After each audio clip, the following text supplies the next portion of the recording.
Electricity prices are set to rise. Aging infrastructure has to be replaced.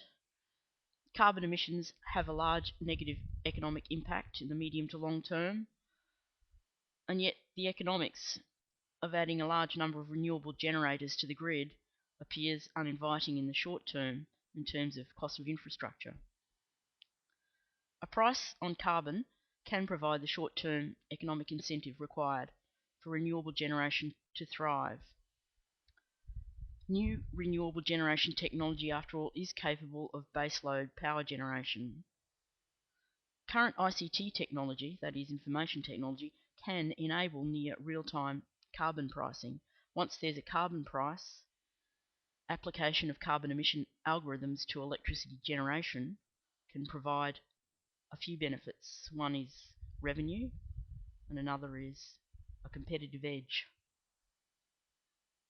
A technology platform that can communicate with electricity networks in near real time can gather power generation data for carbon pricing, but it can also automate a network-wide, an Australia-wide smart grid. So what type of technology can enable real-time energy generation to be included in the grid on large scale, as well as the smart grid energy metrics technology, capturing information from new SCADA and electronic sensors in the electricity transmission grid. Let's take a look at the type of ICT technology, that is information technology, that's required. We need a customer interaction portal that will enable the different types of electricity stakeholders to look at the information that's relevant to them.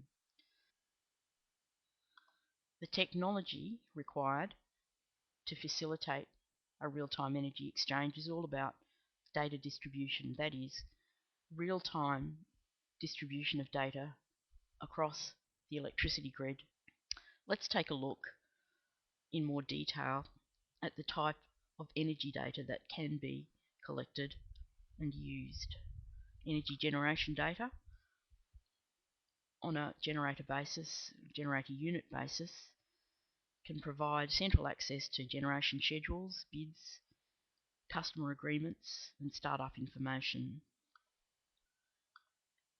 As discussed, energy transmission metrics can be captured from network devices at substations, at particular service points, and transmitted over wired and wireless networks.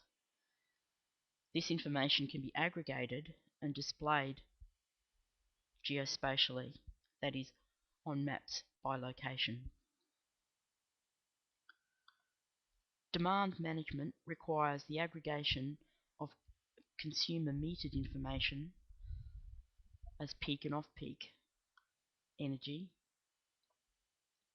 aggregated by geographic area. And this geographic area, again, is important for displaying information on the portal by location, by area, on a map. And from this information, demand can be forecast on a grid-wide basis.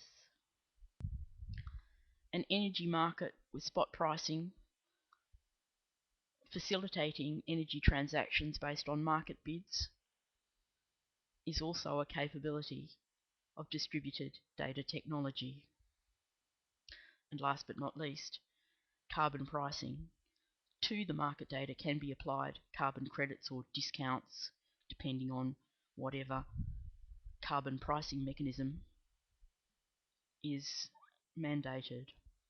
And the basic principle is to understand the replacement of CO2 emissions by renewable energy generation units, and by applying the appropriate CO2 algorithms to energy transmissions, an accurate carbon market can be established.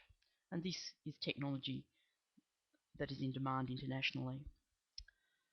So thank you for listening.